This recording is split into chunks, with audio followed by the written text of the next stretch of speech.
নমস্কাৰ দৰ্শকসকল, অন্য এটা ৰিয়েকশ্যন ভিডিঅ'ৰ মাজলৈ আপোনালোকক স্বাগতম জনাইছোঁ। হিমন্তই কৰিলে বুলডোজাৰ ষ্ট্ৰাইক, প্ৰথম দিনটোতে হল ঠেকত গৌৰৱ গগৈ। এই কথাষাৰ বুজিবলৈ আমি প্ৰথমতে অসম প্ৰদেশ কংগ্ৰেছ কমিটিৰ দুগৰাকী শীৰ্ষ নেতা, এগৰাকী দেৱব্ৰত শইকীয়া, তেওঁ বিৰোধী দলপতি, আৰু প্ৰাক্তন সাংসদ আব্দুল খালেকৰ দুটা ভিন্ন বক্তব্য আমি শুনি লওঁ আহক। প্ৰথমৰ পৰাই কৈ আছোঁ যে উজনিত যদি আমি ভাল ফলাফল নেদেখাওঁ, আপোনালোকে তথ্য চাব, কংগ্ৰেছে চৰকাৰ গঠন কৰিব নোৱাৰে। অসমৰ সংখ্যাগৰিষ্ঠ জনগণ হিন্দু, আৰু হিন্দু জনগণৰ আস্থা যেতিয়ালৈকে আমি অৰ্জন কৰিব নোৱাৰোঁ তেতিয়ালৈকে ক্ষমতাত আহিব নোৱাৰোঁ। ইয়াত অখিলৰ কথা নাই, কংগ্ৰেছৰ কথা নাই। বিজেপিক বগৰাব লাগিলে হিন্দু ৰাইজৰ আস্থা অৰ্জন কৰিব লাগিব, তেতিয়াহে বিজেপিক বগৰোৱাটো সম্ভৱ। আমি যদি উজনি অসমত আসন আমি দখল কৰিব নোৱাৰোঁ, আমি কেনেকৈ বিজেপিক উৎখাত কৰিম? গতিকে বিজেপিক উৎখাত কৰিবলৈ হ'লে সংখ্যাগুৰু ৰাইজৰ আমি আস্থা অৰ্জন কৰিবই লাগিব, তাৰ কোনো বিকল্প নাই।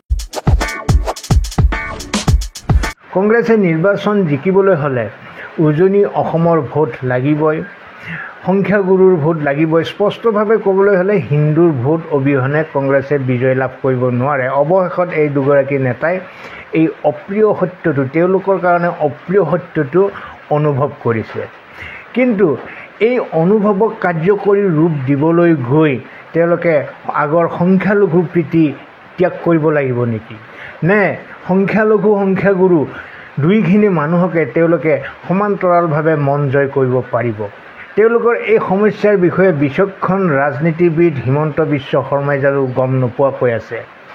সেইকাৰণে হয়তো যোৱাকালি গৌৰৱ গগৈয়ে সভাপতি পদ গ্ৰহণ কৰাৰ সেই সময়তে যোৰহাটত আজাদ চৌধুৰী নামৰ মানুহজনৰ ওপৰত চলালে বুলডোজাৰ ষ্ট্ৰাইক। আপোনালোকে নিশ্চয় ছ'চিয়েল মিডিয়াত দেখিছে যে এগৰাকী হিন্দু মানুহেও ইয়াৰ বিৰোধিতা কৰা নাই। এটা মুহূৰ্তৰ ভিতৰতে যেন সকলো মানুহ বিজেপিময় হৈ গৈছে। কমেণ্টবিলাকত চাব, সকলোৱে চৰকাৰক ধন্যবাদ দিছে, সকলোৱে এই কাৰ্যক আৰু অধিক তীব্ৰভাৱে ৰূপায়ণ কৰাটো বিচাৰিছে। আনকি কিছুসংখ্যকে এনেকুৱাকৈ কৈছে যে যোৰহাটত থকা অন্য এনেধৰণৰ সন্দেহযুক্ত নাগৰিকবিলাকৰো ঘৰ ভাঙি দিয়াৰ পোষকতা কৰিছে বহুতে। কিন্তু এটা লক্ষণীয় বিষয় হৈছে কংগ্ৰেছ এনেকুৱাকৈ হলঠেকত পৰিছে, সংখ্যালঘুসকল যেন তেওঁলোকৰ এতিয়া ডিঙিত বজা হাড় হৈ পৰিছে, গিলিবও নোৱাৰে, উলিয়াই দিবও নোৱাৰে।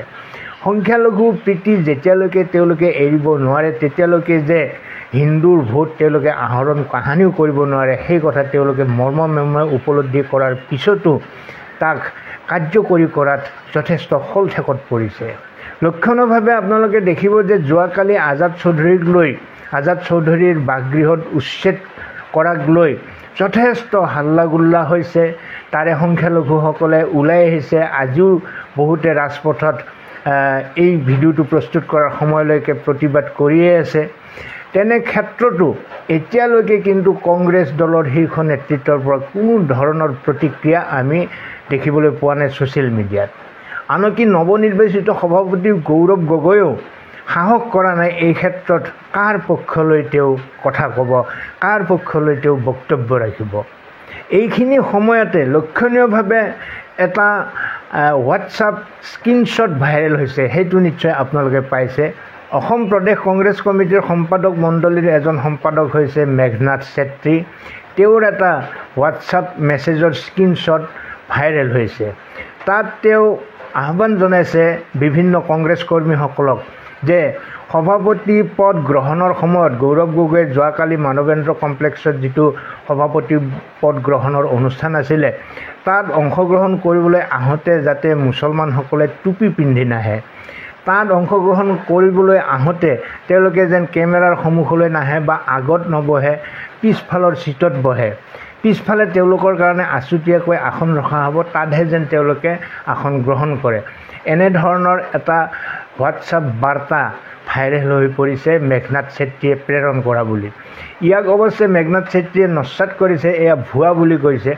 কিন্তু জ্যেষ্ঠ সাংবাদিক অতনু ভূঞাই তেওঁৰ ব্যক্তিগত চেনেলত চেলেঞ্জ জনাইছে, প্ৰত্যাহ্বান জনাইছে মেঘনাথ চেত্ৰীক যে সাহস আছে যদি তেওঁ প্ৰত্যাহ্বান গ্ৰহণ কৰক, আৰু তেওঁৰ যে এই হোৱাটছএপ মেছেজ সম্পূৰ্ণভাৱে সত্য সেই কথা অতনু ভূঞাই প্ৰমাণ কৰিব। এতিয়ালৈকে অৱশ্যে মেঘনাথ চেত্ৰীয়ে সেই প্ৰত্যাহ্বান গ্ৰহণ কৰা আমি দেখা নাই। প্ৰমাণস্বৰূপে অতনু ভূঞা ডাঙৰীয়াই এইটোও কৈছে যে সেই হোৱাটছআপ বাৰ্তা ফ'ল' কৰিয়েই বহু সময় ধৰি সভাত সোমোৱাৰ পৰা সংখ্যালঘু জনতাক বাহিৰত ৰাখি দিয়া হৈছিলে। উদ্দেশ্য আছিলে যে আগৰ আসনবিলাক সম্পূৰ্ণ হওক, পিছফালে আছুতীয়াকৈ ৰাখি থোৱা সংৰক্ষণ কৰি ৰখা ছিটবিলাকত সংখ্যালঘুসকলক বহুৱাব, যাতে কেমেৰাৰ সন্মুখলৈ তেওঁলোক নাহে। তদুপৰি কালি দেখা গৈছিলে বহু সংখ্যালঘু মানুহে টুপি নিপিন্ধাকৈ, প্ৰায় এজনেও টুপি পৰিধান কৰা নাই, টুপি পৰিধান নকৰাকৈ মুছলমানসকলে সেই সভাত অংশগ্ৰহণ কৰিছিলে। এই কথা মোৰ কথা নহয়, এই কথা মই বাৰে বাৰে কৈছোঁ যে জ্যেষ্ঠ সাংবাদিক অতনু ভূঞাৰ। যি নহওক, কিমান হলঠেকত পৰিছে কংগ্ৰেছ ইয়াৰ দ্বাৰাই বুজিব পাৰি। তেওঁলোকে নিৰ্দেশ দিবলগীয়া হৈছে যে টুপি পিন্ধি নাহিব, তেওঁলোকে নিৰ্দেশ দিবলগীয়া হৈছে যে আগৰ আসনত নবহিব বা কেমেৰাৰ সন্মুখলৈ নাহিব। এয়া আচলতে কোনো আত্মসন্মান থকা জনগোষ্ঠীৰ কাৰণে খুব দুৰ্ভাগ্যজনক আৰু লজ্জাজনক বিষয়। কোনো আত্মসন্মান থকা লোকে ইমানৰ পিছতো কিবা যে দল কৰিব, সেয়া আচলতে ভাবিব নোৱাৰে। আমি ছ'চিয়েল মিডিয়াত পাইছোঁ, বহুতে লিখিছে, বহু সংখ্যালঘু ৰাইজে, বহু সংখ্যালঘু মানুহে এই ক্ষেত্ৰত প্ৰতিবাদ কৰিছে আৰু অপমানিত বোধ কৰি বিভিন্ন কথা কৈছে।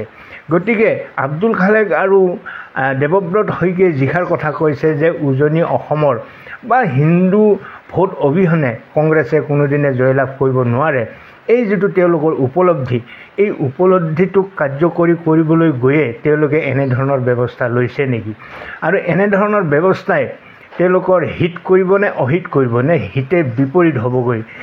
যদিও কংগ্ৰেছৰ ফালৰ পৰা এই বাৰ্তা মিছা বুলি প্ৰচাৰ কৰা হৈছে, কিন্তু সভাখনত সেই বাৰ্তা কাৰ্যকৰী হোৱা ঘটনাই অধিক প্ৰমাণ সিদ্ধ কৰি তুলিছে এই গোটেই বিষয়টোক। বাকী আপোনালোকৰ কি অনুভৱ? তেওঁলোকে সংখ্যালঘুৰ পৰা আঁতৰি উজনি অসমৰ বা হিন্দুসকলৰ ভোট আহৰণৰ কাৰণে প্ৰচেষ্টা চলালে লাভৱান হ'ব নে ক্ষতিগ্ৰস্ত হ'ব? তেওঁলোকে এনেধৰণৰ সমস্যাৰ পৰা কেতিয়াবা পৰিত্ৰাণ পাব পাৰিবনে? তেওঁলোকে যিবিলাক পৰিকল্পনা কৰিছে, যিবিলাক কথা এতিয়া ছ'চিয়েল মিডিয়াত ভাইৰেল হৈ আছে, টুপি পিন্ধিবলৈ হাক দিয়া বা আগৰ আসনত নবহিবলৈ নিৰ্দেশ দিয়া, এনেধৰণৰ কাৰ্যই সংখ্যালঘুসকলক কিমান দূৰ আঁতৰাই নিব তেওঁলোকৰ পৰা? আপোনালোকে নিশ্চয় কমেণ্ট বক্সত লিখিব। মই আগতেও কৈছিলোঁ যে ইলেকশ্যনৰ আগে আগে, নিৰ্বাচনী অধিসূচনা জাৰি হোৱাৰ আগে আগে যদিহে মুখ্যমন্ত্ৰী ডক্টৰ হিমন্ত বিশ্ব শৰ্মাই উচ্ছেদৰ কাৰণে বুলডোজাৰ প্ৰয়োগ কৰে, তেতিয়া কংগ্ৰেছৰ ভূমিকা কি হ'ব? কংগ্ৰেছে গৈ তাত ভূপেন বৰাৰ দৰে বুকুৰ বুটাম ফালি দিব নেকি? তেতিয়া অসমৰ খিলঞ্জীয়া ৰাইজ কাৰ পক্ষলৈ গুচি যাব?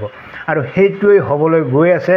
তাৰে এটা ইংগিত তেওঁ সভাপতি পদ গ্ৰহণ কৰাৰ প্ৰথম দিনাই যোৰহাটত আৰম্ভ কৰিলে মুখ্যমন্ত্ৰী ডক্টৰ হিমন্ত বিশ্ব শৰ্মাই। বাকী আপোনালোকৰ মতামত কমেণ্ট বক্সত লিখিব। আজিলৈ এৰিছোঁ। ভালে থাকক, কুশলে থাকক। ধন্যবাদ।